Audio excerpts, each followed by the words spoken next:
بسم اللہ الرحمن الرحیم۔ السلام علیکم دوستو، آم کتنا پرانا پھل ہے۔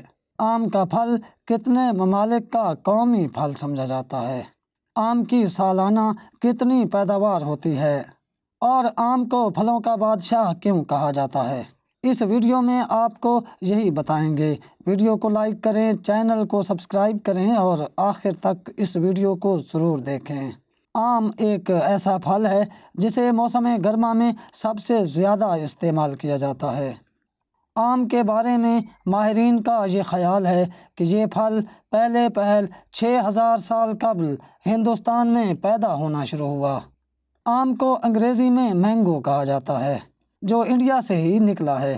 انگریزی لفظ مینگو تامل زبان کے لفظ مینکے یا ملیالم زبان کے لفظ مانگا سے مشتق ہے۔ جب پرتگالی تاجر ہندوستان میں آباد ہوئے تو انہوں نے آم کے لیے مانگا کا لفظ استعمال کیا۔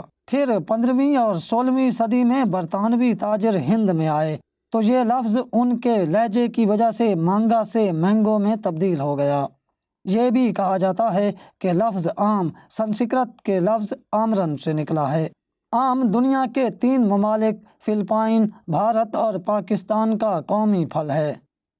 آم کی دنیا میں 4 کروڑ 60 لاکھ ٹن سالانہ پیداوار ہوتی ہے اور دنیا بھر میں آم کی 1500 سے زائد اقسام پائی جاتی ہیں۔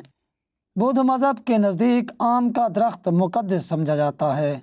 پاکستان دنیا میں آم پیدا کرنے والے ممالک کی لسٹ میں 7ویں نمبر پر آتا ہے۔ آم سے جوسز، اچار اور چٹنی بھی بنائی جاتی ہے۔ آم اپنے دلکش ذائقے، غذائیت اور من مو لینے والی خوشبو کی وجہ سے پھلوں کا بادشاہ کہلاتا ہے۔ امید ہے آپ کو ہماری معلومات پسند آئی ہوں گی۔ ہمارے چینل کو سبسکرائب کریں اور اس ویڈیو کو لائک کریں۔ اللہ حافظ۔